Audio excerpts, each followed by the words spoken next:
Bueno, les damos la bienvenida a un nuevo encuentro de diálogos inmersos en la cultura digital, un espacio de reflexión del programa de cultura digital y alfabetización mediática de la Secretaría de Cultura de Comodoro Rivadavia. Hoy estamos con Lucía Feynman, quien vino a la ciudad a participar, a dar una serie de charlas y talleres para equipos técnicos, familias y comunidad en general, para trabajar un poco sobre lo que es bienestar digital, principalmente de infancias y adolescencias. Bueno, Lucía Feynman es licenciada en comunicación por la UBA, es directora de la consultora de bienestar digital, también es autora del libro Cuidar a las infancias en la era digital. Bueno, y estuvo dando una serie de charlas y talleres para la comunidad en general, familias y equipos técnicos sobre bienestar digital y violencia digital. Antes de comenzar, igual, queremos agradecer especialmente al Hotel Lucania Palazzo, que gentilmente nos cedió la Sala Borges para realizar esta entrevista. Así que bueno, ahora vamos a conversar con Lucía. Bienvenida, Lucía. Gracias, muchas gracias. Bueno, un poco hablando sobre la introducción de tu libro, ¿no?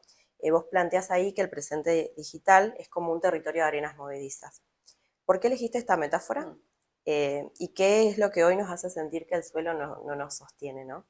Bueno, me pareció bueno empezar el libro así para empatizar con las personas adultas, que es el público objetivo del libro, ¿no? Como un mundo adulto que está queriendo cuidar de alguna manera a los chicos y a las chicas en estos territorios digitales, territorios que se vuelven como arenas movedizas en el sentido de que no tenemos muchas certezas, no hay una tierra firme todavía en nuestras referencias con las cuales nos criamos, construimos, analogías, certezas. Bueno, hoy están desapareciendo, ¿no? Las formas en que nos comunicábamos, que nos vinculábamos, que comprábamos, los recuerdos, cómo los guardábamos, cómo era nuestra infancia, nuestra adolescencia, que son recuerdos que nos daban cierta certeza y por ende como estabilidad, hoy están cambiando muy fuertemente, muchos ya no existen, ¿no? Entonces estamos entrando en un momento donde lo que queremos, el espacio que queremos acompañar, para nosotros no es firme, ¿no? Y eso obviamente genera desequilibrio, inseguridad y en muchos casos, que es lo que el libro busca que no suceda, una retirada, ¿no? Como bueno, acá yo me siento inseguro, me siento inestable, siento que esto no lo puedo controlar, me voy, ¿no? Claro. Bueno, mencionás también que quienes se criaron antes de Internet tienen ciertos marcos de referencia, o sea, justamente esto que estabas mencionando, y estas certezas que hoy no se encuentran. ¿Cuáles son las bases por ahí del mundo analógico que crees que vale la pena como volver a rescatar y transmitir? ¿Y cuáles crees que ya no también? Bueno, está buena la pregunta. La voy pensando en voz alta, Sí. ¿no? Pero creo que hay algo del encuentro, de esto, ¿no? Estar con personas físicas, que es lo más importante que deberíamos cuidar, ¿no? Porque creo que a fin de día es lo que nos hace felices, lo que nos crea recuerdo, lo que sentimos que marcó nuestro día, ¿no? Esa conversación, ese momento, ese mate compartido, esa charla con otra persona que me motivó. Y creo que eso es de las cosas que hoy más nos estamos dando cuenta que perdimos y que podemos volver a recuperar, ¿no? Y creo que eso está sucediendo, como una sensación de soledad que nos genera muchos problemas, tanto salud mental como en la vida cotidiana, y que creo que eso vale la pena y que podemos estar muy a tiempo de recuperar, ¿no? Valorar el encuentro y estar presentes en ese encuentro. Después creo que el mundo digital trae un montón de cosas que nos facilitan la vida y que la verdad está buenísimo. Hay muchos temas, por ejemplo, de accesibilidad, que por ahí se habla menos, pero que realmente cuando uno conoce personas, no sé, con disminución visual, auditiva, bueno, de diferentes discapacidades, hay un montón de soluciones que propone el mundo digital, gratuitas, accesibles, que están buenísimas. La capacidad de poder acceder a un montón de información que antes era muy privilegiada, ¿no? Esa democratización creo que está muy buena. La idea es hacer un mix, ¿no? Entre lo que nos gusta de lo nuevo y qué cosas queremos conservar, que no se vayan tan pronto. Bueno, pensando un poco también en esta cuestión del encuentro, desde el programa de Cultura Digital siempre creemos, ¿no?, que hay que trabajar, digamos, con la comunidad y volver a estos espacios de encuentro cara a cara, más allá de que lo digital obviamente nos facilita. También en ese sentido, como parte de los encuentros, uno de los puntos de tu libro y que has traído, digamos, en colaboración con el programa, es revalorizar el rol del adulto, ¿no? Que muchas veces, lo mencionabas también hace un rato, se corre de la escena porque no entiende la tecnología, entonces no puede acompañar las crianzas digitales desde esa excusa, ¿no? ¿Cómo le explicamos a una madre o a un padre o a un tutor, ¿no? También un docente, algo fundamental, digamos, que tiene que enseñar más allá de si entiende o no la tecnología? Sí, creo que, como decías, en algunos casos, sin darnos cuenta, es una excusa, porque la verdad es que uno ve el mundo adulto y usa todo el tiempo tecnología también, no es que está fuera de ese mundo digital. Sí es cierto que sobre todo los chicos, pero especialmente los adolescentes, van creando sus propios códigos. Siempre sucedió y son códigos que buscan que el mundo adulto no comprenda y es esperable y entendible que así sea. Pero creo que eso, si uno lo piensa con ejemplos analógicos, siempre sucedió. O sea, una familia, papá, mamá, quien sea, es probable que no entienda cómo funciona un boliche y sin embargo a su hijo le da consejos antes de ir al boliche, ¿no? Le dice, bueno, no sé, que nadie, que te abran la botella delante tuyo, no, bueno, no pasa, que no hagas tal cosa, y uno va, llegaste bien, a qué hora volvés, ¿no? Como que hay acompañamiento, aunque yo no tenga claro ni cómo es el boliche, ni fui a ver el boliche, ni me escondo atrás de una columna a ver qué está pasando, ¿no? Creo que eso hoy también es otro espacio que es Internet, donde ellos van a construir experiencias como encriptadas en la adolescencia que van a querer que no las entendamos y es necesario que así sea y hay que ponerse un poco más sofisticados en, bueno, ¿cómo sigo siendo adulto ahí? ¿No? Creo que la analogía, esto digo con el boliche, en ese sentido es clara, ¿no? No voy a estar adentro de su comunidad en Discord, no voy a estar mirando los seguidores, los influencers en TikTok, pero yo tengo que estar ahí como disponible para la charla, para el consejo, por ahí para que ellos sientan que de alguna manera los cuidamos también ahí, en espacios que no vamos a habitar probablemente, vamos a habitar otros espacios digitales, pero bueno, digamos, cada uno en su lugar, pero sí estando cerca desde estrategias de cuidado que son indispensables.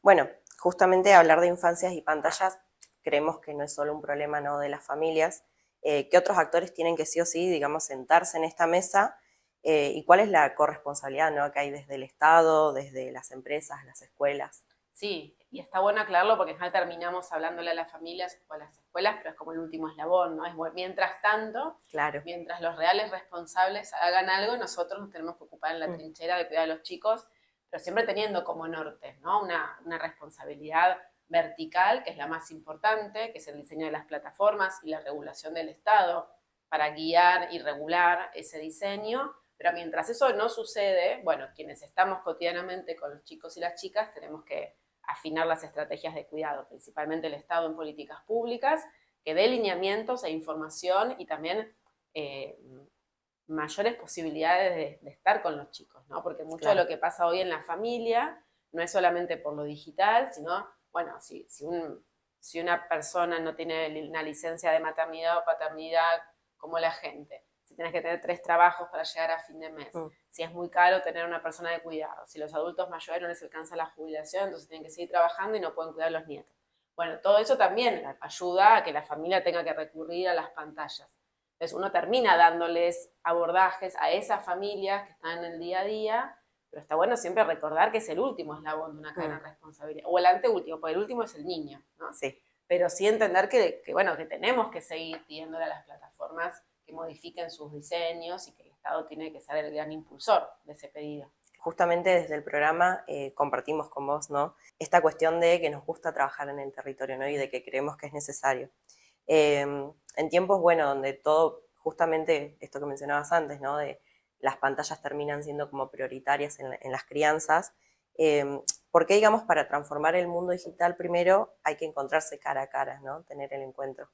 Sí, porque me parece que es lo que nos saca, ¿no? O sea, como contraponer un poco otros espacios de encuentro que nos permitan acordarnos que hay otra cosa, porque en general terminamos usando muchas pantallas cuando estamos aburridos o no sabemos qué hacer y hoy creo que la gran resistencia está en el tiempo de ocio, ¿no? En cómo vivir el tiempo de ocio de otra manera, que no sea mero entretenimiento evasivo, que cada tanto puede estar, obviamente, ¿no? Pero con mayor conciencia, y para eso tenemos que generar una otra cosa, ¿no? Algo como espacios de encuentro que nos motiven también, porque en general el encuentro también lleva algunos proyectos colectivos, aunque no sean la gran cosa, pueden ser pequeños proyectos o no, pero que también nos motivan a seguir encontrándonos y a vernos y a sentir que yo aporto algo, que yo hago algo, que todo lo que hoy está evitando el escroleo pasivo, Claro. ¿no? Que estoy ahí en un lugar muy de mirar lo que otros hacen y yo no.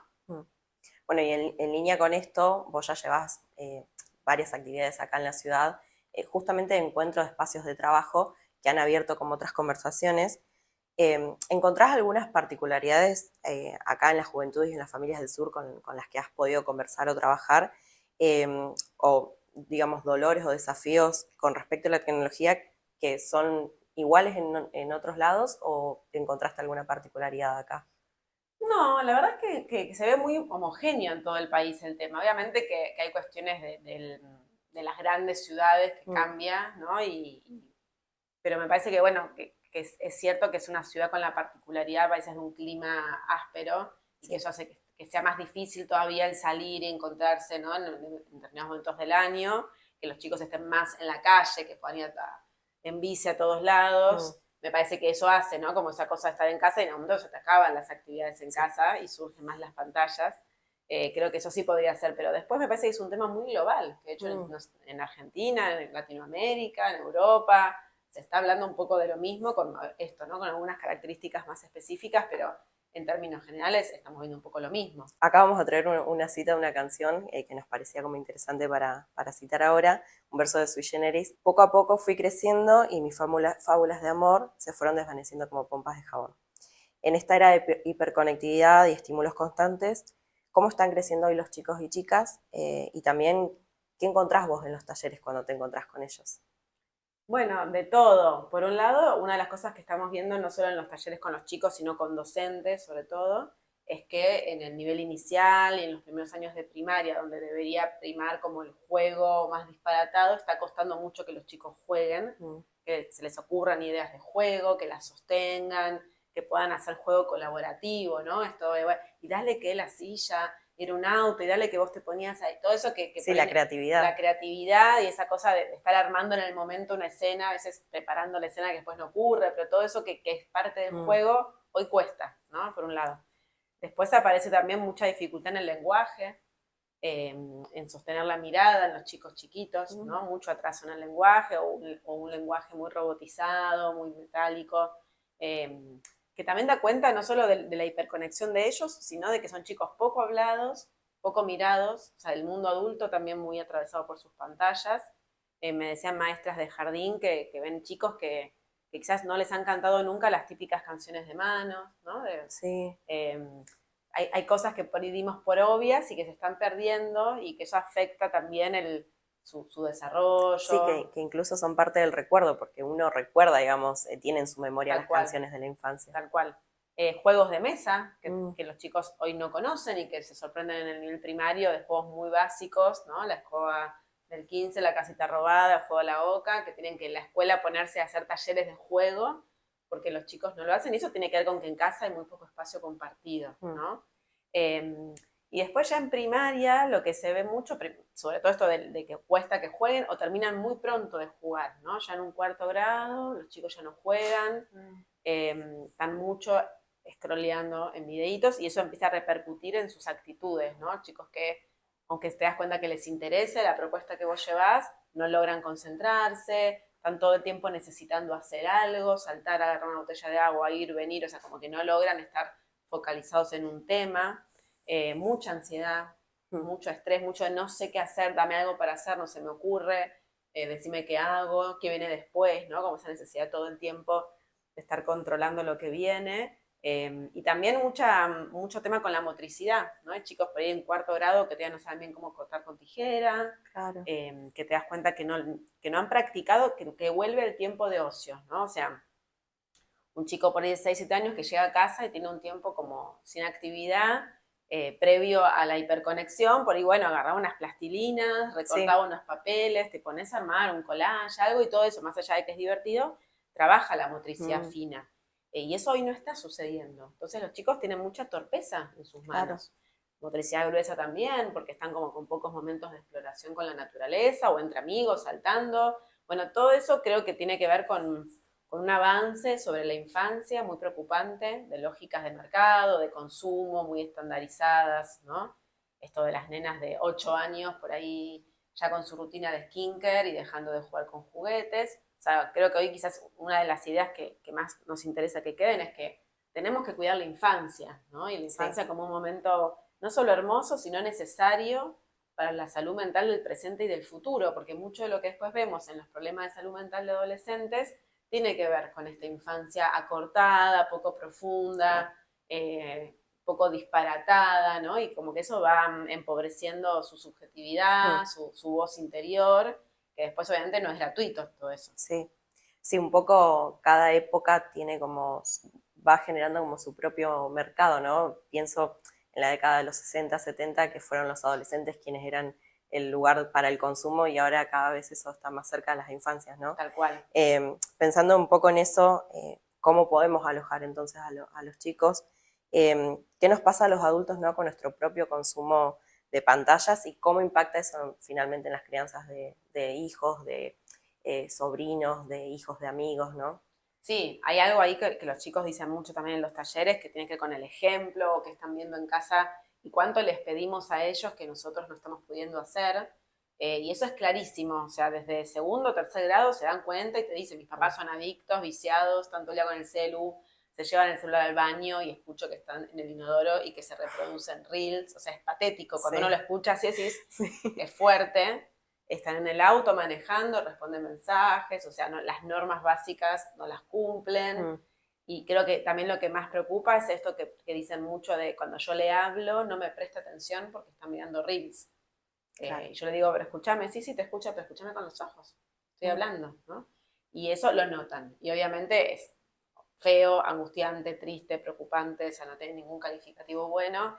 Y creo que primero ese llamado de atención de los chicos sobre nuestros usos digitales nos debería venir bien para entender lo difícil que es el tema y por qué a ellos les cuesta también, si a nosotros que somos adultos nos cuesta, imaginemos cómo le va a costar a un niño que todavía se está formando, que los filtros inhibitorios no están desarrollados, ¿no? Que quieren lo que se les propone como interesante o estimulante y tienen que tener una gran decisión para decir, no, no voy a mirar más dibujitos, ¿no? O sea, a veces nos enojamos con ellos sin pensar todo lo que nos cuesta a nosotros, ese límite.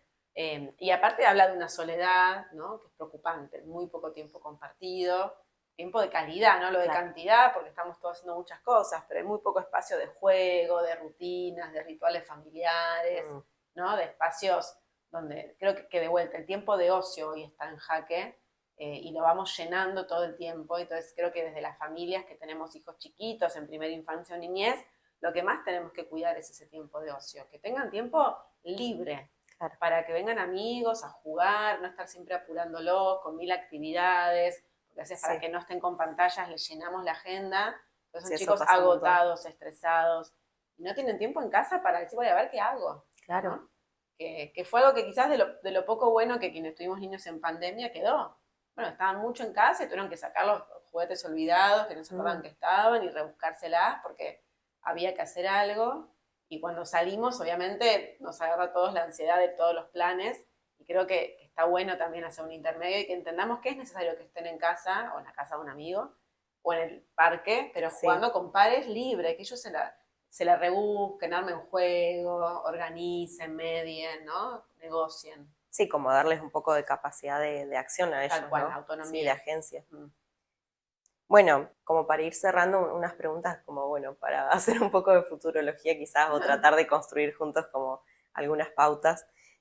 ¿Cómo podemos reimaginar, ¿no? Este presente tecnológico y quizás proyectar un futuro que sea más humano y menos automatizado? ¿Por dónde podemos empezar a construir, ¿no? Eso en la cultura digital? Bueno, creo que es indispensable la regulación. O sea, no podemos, es muy ingenuo pensar que personas de a pie vamos a poder mover o cambiar un modelo que se está imponiendo desde empresas muy poderosas, ¿no? Sí. Y que cada vez están acumulando más capital simbólico, o sea, lo que está sucediendo con la inteligencia artificial tiene cosas espectaculares, pero también nos da cuenta de lo rápido que avanza todo, de que no tenemos ni tiempo de procesar la información, que ya hay un uso nuevo. Y sobre todo creo que algo que deberíamos, más allá del diseño más profundo, es cambiar algunas lógicas de testeo, porque la verdad es que las plataformas testean con nosotros. Sí. Y en esa competencia que hay entre plataformas por sacar la próxima innovación, no hay testeos suficientes, no hay procesos de evaluación de los avances tecnológicos con procesos éticos, ¿no? Con una mirada, por ejemplo, los comunicadores sociales o los cientistas sociales, tenemos mucho que aportar en esos procesos de diseño, no es solamente el programador, son preguntas de impacto social y emocional que deberían estar antes, porque si no está esa frase muy repetida de prefieren pedir perdón que permiso. Sí, es verdad. Sí, es verdad. Se me filtró este uso, pero en el medio desnudar, por ejemplo, lo que pasó con la inteligencia artificial de Twitter, ¿no? Claro. Se empezó a usar Grok para desnudar gente. Uy, perdón. lo modificamos, ¿verdad? Me pasaron 2 semanas y desnudaron un montón de personas. Sí. Entonces, esos testeos, yo creo que ahí hay un punto, ¿no? Que las plataformas tengan que tener procesos mucho más serios, observados por organismos, por comités, etcétera, que se puedan chequear mucho más antes de que se lancen. Eso sería un punto muy importante, porque si no, después nosotros vamos luchando contra molinos de viento, podemos hacer un montón de cosas, pero yo creo que realmente el foco tiene que estar puesto ahí. Sí, sí, como las dos cosas a la par, porque si no, no funciona una sola. Sí, una ¿no? microgestión que ayuda, obviamente, mientras seguimos peleando por algo que realmente es el cambio estructural, pero que no nos tenemos por qué resignar, ¿no? Porque se pudo regular las tabacaleras de pronto, ¿no? Claro. Y uno en una época en que parecía que era imposible, y bueno, y acá no hay nadie fumando y sería un espanto que vos te prendas un cigarrillo y hace 20 años tranquilamente podrían estar ustedes dos fumando, a mí me molesta y no puedo decir, che, lo pagás porque me molesta. Bueno, quizás en un futuro, digamos, ¿te acordás cuando estábamos en esta discusión? Y, por ejemplo, las tabacaleras no eran pichoncitos, eran empresas obviamente, una industria muy potente. Bueno, la gente sigue fumando, pero bueno, está muy regulado.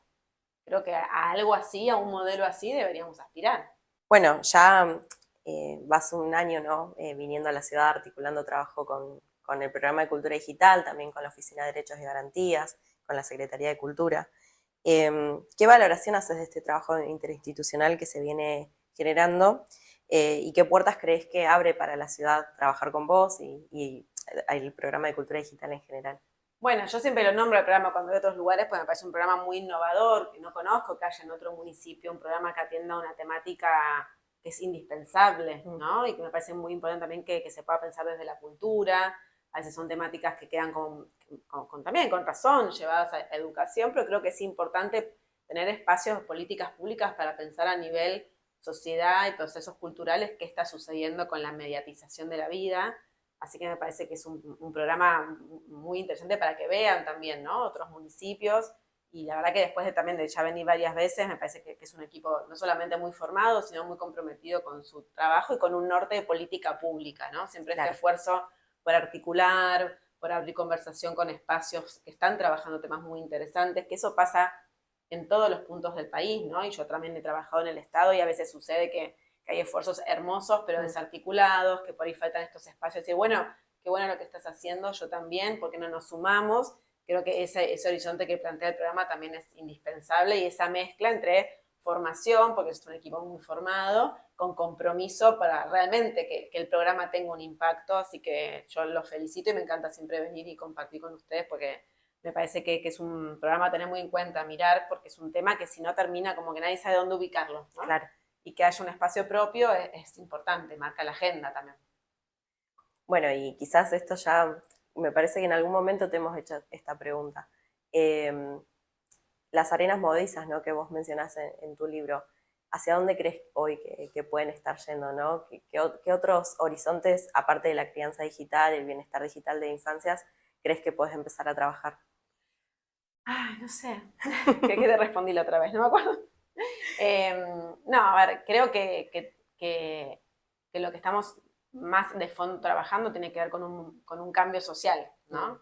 Y entender un poco dónde están las resistencias a ese cambio social. Porque vos nombrabas, bueno, los 70, ¿no? Sí. Y la adolescencia, y bueno, y surgió todo el movimiento hippie como resistencia a eso. La misma juventud trayendo otra cosa contra el consumo, contra la guerra. Sí. Bueno, ¿dónde están esos movimientos hoy? No digo que haya que cambiar todo, pero creo que hay algo de sembrar esas pequeñas resistencias, ¿no? Esos micromomentos de decir, bueno, juntémonos a hablar de esto, ¿no? Que no todo sea un meet, charlemos aunque parezca tiempo perdido, tengamos proyectos colectivos. Creo que la conversación también gira cada vez más por lo offline, en el sentido de fortalecerlo, para que el online esté como un espacio, pero que no sea lo único que nos motive, ¿no? Bien, me gusta, es interesante esa cuestión de encontrar de nuevo los espacios de resistencia. Claro, es lindo. Sí. Bueno, Lucía, te agradecemos mucho por haber venido a la ciudad nuevamente, por esta entrevista. Y bueno, los invitamos a seguirnos en nuestras redes como Cultura Digital MCR y también a seguir a la Consultoría de Bienestar Digital, donde pueden conocer un poco más el trabajo de Lucía. Bueno, muchas gracias.